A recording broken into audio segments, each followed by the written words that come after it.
mampu menyimpulkan pada peran generasi milenial sebagai contoh bagi anak-anak dalam memanfaatkan teknologi dan siap menghadapi tantangan masa depan. Yang terakhir, mampu merancang teks sederhana berdasarkan gagasan, pengamatan, pengalaman, dan imajinasi.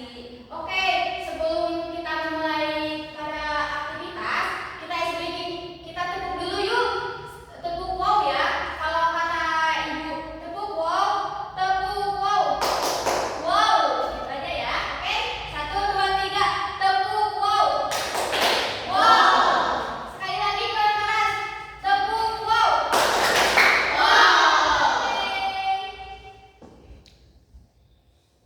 Nah, sebelumnya Ibu akan menanyakan pertanyaan romantik. Ayo sebutkan suku-suku yang ada di negara Indonesia beserta daerah asalnya. Boleh nih dijawab sama siapa? Rizky? Suku Sunda. Rizka? Oke, suku Betawi. Selanjutnya sebutkan satu kata yang terlintas di pikiran kamu kalau dengan tarian tradisional. Boleh nih satu orang yang mau jawab siapa? Oke. Tari Jaipong, betul. Tepuk tangan. Jika masjid itu adalah kategori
mendapati perbedaan sesama teman, baik itu warna kulitnya, maupun bahasanya, ataupun agamanya.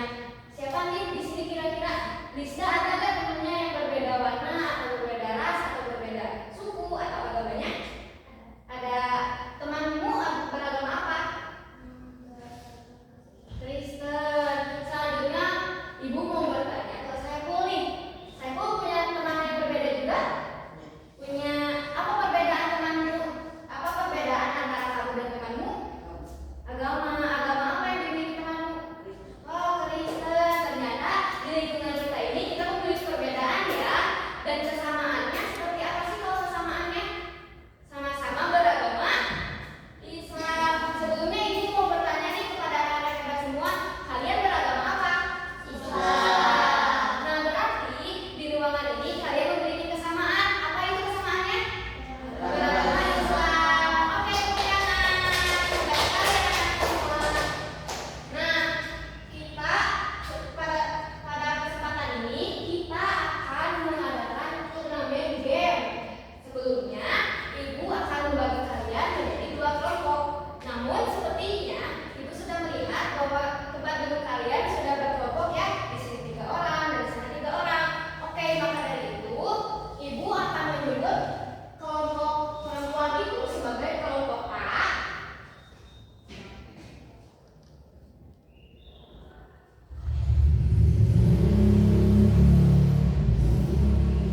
Dan untuk laki-laki kelompok B.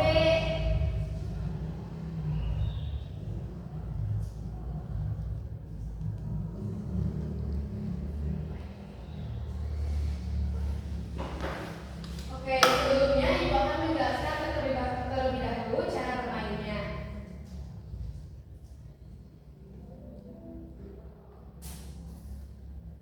Nah, caranya kalian menjawab pertanyaan yang ada di atas, dan setiap kelompok ibu memiliki kuota untuk 4 pertanyaan dan 2 pertanyaan lagi sebagai soal rebutan. Apakah kalian siap? Siap. Oke, untuk sekarang kelompok yang pertama menjawab adalah kelompok B atau kelompok putra. Apakah siap? Siap. Oke. Adam dan Idris adalah seorang sahabat sejati. Adam beragama Islam dan Idris beragama Hindu. Ketika mereka sedang bermain, Adam akan melaksanakan sholat. Idris pun tidak menghalangi Adam untuk sholat. Idris menunggunya hingga Adam selesai sholat. Kelakuan Idris mencerminkan sebuah sikap A. Apakah betul A? Mari kita lihat. Oke, betul. 100 untuk kelompok B. Untuk selanjutnya, Indonesia memiliki banyak suku, agama, bahasa, dan budaya. Sikap yang paling baik ketika kita bertemu dengan teman yang berbeda budaya adalah B. B. Apakah betul B? Mari kita lihat. Menghormati dan belajar tentang budaya mereka. Oke, tepuk tangan untuk kelompok B. Pertanyaan selanjutnya, saat bekerja kelompok kita harus ayo pilih apa?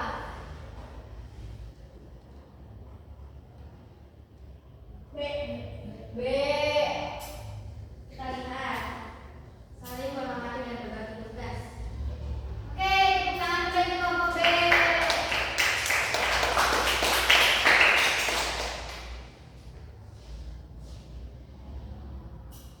Untuk soal yang terakhir nih untuk kelompok B, menghargai perbedaan di antara teman-teman menunjukkan bahwa kita memiliki sikap A atau A.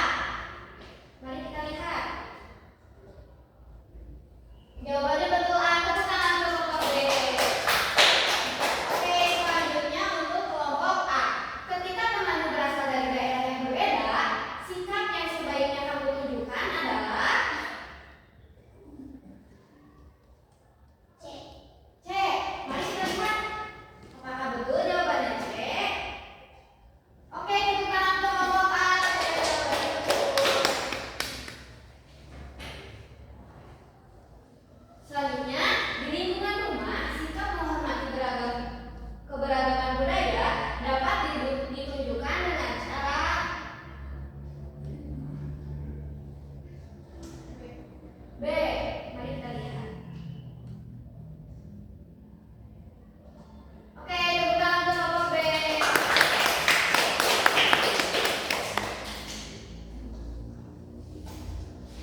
menghormati perayaan budaya teman dari daerah lainnya. Oke, betul.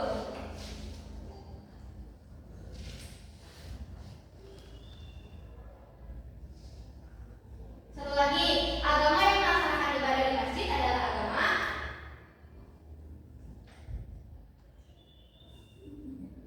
A.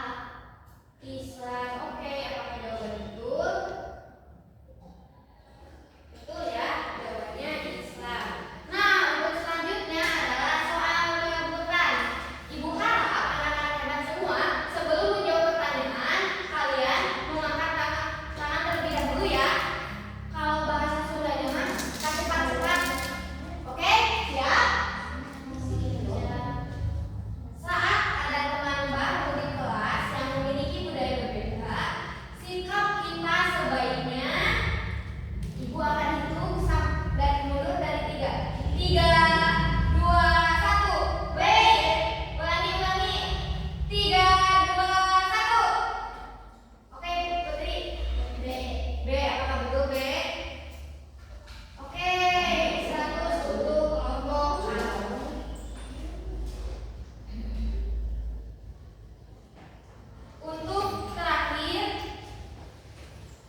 Ibu ambil itu adalah suku Sunda.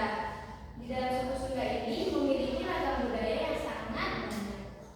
Nah, suku Sunda adalah suku bangsa yang mendiami wilayah barat Pulau Jawa, Indonesia. Suku Sunda juga dikenal dengan istilah orang Sunda. Siapa yang di sini orang Sunda? Wah, hampir semua dikasih orang Sunda ya, dari orang Jawa, gak ada orang Batak. Wah, ternyata di kelas ini memiliki kesamaan, yaitu suku Sunda. Nah, di dalam suku Sunda itu terdapat yang pertama ada baju adat atau baju tradisionalnya. Kira-kira gambar apa nih yang ada di hadapan kalian ini? Baju mansi. Wah, hebat-hebat ya. Tepuk tangan dong karena kalian sudah mengetahuinya.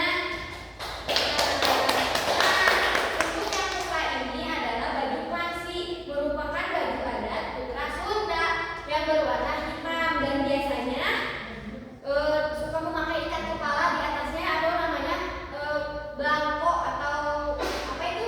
Siapa yang tahu? Iya, betul. Bajunya berwarna hitam dan biasanya kalian suka pakai ke sekolah ya. Hari apa kira-kira? Kamis. Nah, untuk perempuannya ini adalah kebaya Sunda.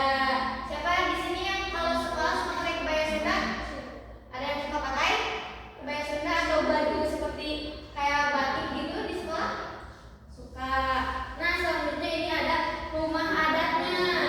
Rumah adat Tagok Anjing. Namanya Tagok Anjing ya.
kita bangunkan dengan suara alarm di HP kita. Sambil mulai pikirkan seluruh ke HP dulu, update media sosial, dan habis mandi langsung berangkat ke sekolah yang lebih online, dan kalau mau jajan tinggal langsung makan. Semua lewat HP kita. Tapi pernah nggak sih kepikiran kalau di zaman dulu semua teknologi ini memang belum ada? Terus gimana sih rasanya hidup di zaman sebelum teknologi yang kita kenal itu bukan? Jadi lebih enak mana hidup di zaman sekarang atau tahun 50-an? Pastinya banyak yang jauh lebih enak dari sekarang. 70 tahun yang lalu jelas belum ada internet, belum ada YouTube, video ini, dan tentunya belum ada smartphone. Tiap pagi mamanya semenjak mereka orang kita harus pakai telepon buat musik. Sementara kalau mau dengerin musik kita harus pakai alat gede ini buat main piring yang gak kalah gede. Berangkat pergi sejalan kaki kalau jauh dari Delman, sungguh sangat ribet. Tapi kenapa sekarang zamannya? Bagaimana bisa semua hal yang begini dimasukin ke hati kita yang kecil?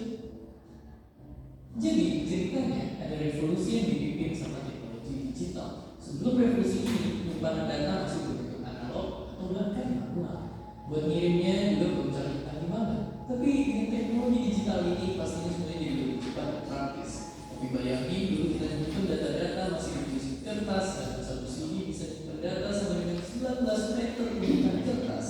Dan akhirnya jam sekarang kita berbiasa banget memakai memori 1 tera. Padahal kalau menjadi kertas juga bakalan setinggi gunung Everest titik 3. Ini karena semua data direkam dan dikirim dalam bentuk kode angka. Dan semakin teknologi terus maju dan maju, semua ujungnya ke satu pertemuan yang penting banget, internet. Munculnya internet bikin perkembangan teknologi yang besar kencang. Dulu buat video kita harus ke bioskop dan panjang banget buat beli tiket. Sekarang kita tinggal buka HP dan pesen tiket online. Bahkan ada ribuan film yang ditonton lewat sebelah tangan. Untuk belajar dan bertransaksi kita nggak perlu lagi ke bank buat ambil uang. Di zaman dulu pun bank itu pakai sistem barter alias segampang transaksi di hari ini. Sekarang ini ibaratnya bank udah masuk ke HP kita. Dan karena smartphone udah bisa ngelakuin apa aja, banyak juga orang lebih dari satu. Saya bayangin dulu sampai kalau semua smartphone aktif di dunia dijejerin, barisannya bakal beribu 10 kali. Sungguh sangat banyak.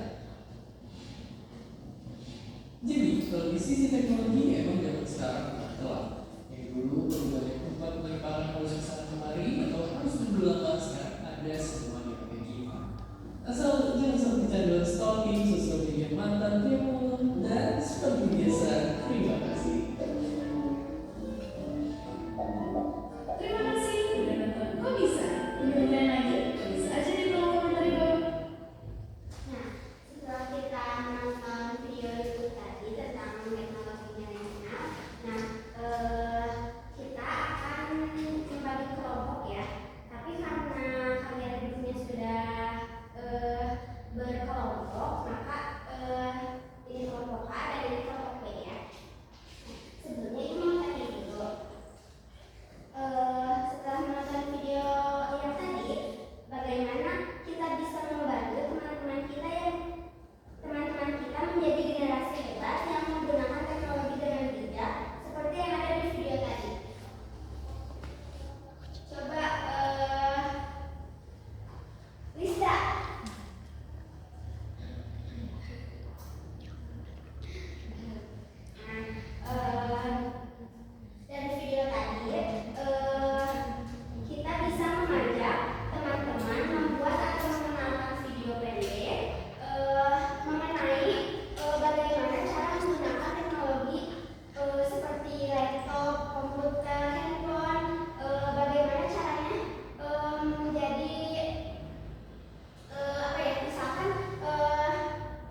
video kali ini kita akan mempelajari tentang teks deskripsi. Teks deskripsi adalah teks yang berisi pemaparan atau penggambaran secara jelas mengenai suatu hal. Hal ini bisa berupa benda maupun makhluk hidup. Saat membuat teks deskripsi, kamu perlu menuliskan ciri-ciri objek yang dibahas dengan jelas dan terperinci. Saat membaca teks deskripsi, pembaca seakan-akan melihat, mendengar, dan merasakan objek yang dijelaskan oleh penulis. Ciri-ciri teks deskripsi: 1. Menggambarkan atau melukiskan sesuatu. 2. Penggambaran dilakukan dengan jelas dan melibatkan panca indera. 3. Membuat pembaca itu merasakan sendiri atau mengalaminya. 4. Menjelaskan ciri-ciri objek seperti warna, ukuran, bentuk, dan keadaan secara terperinci. Contoh teks deskripsi: aku memiliki teman sekelas bernama Adi. Dia berkulit sawo matang, berbadan tinggi, dan berotot. Dia memiliki rambut pendek berwarna hitam. Dia suka berolahraga, terutama sepak bola. Dia adalah pemain bintang sepak bola di tim sepak bola sekolah. Dia juga memiliki banyak teman dan penggemar karena sifatnya yang asyik dan humoris. Demikian penjelasan tentang teks deskripsi. Terima kasih telah menonton video ini. Semoga bermanfaat untuk kalian.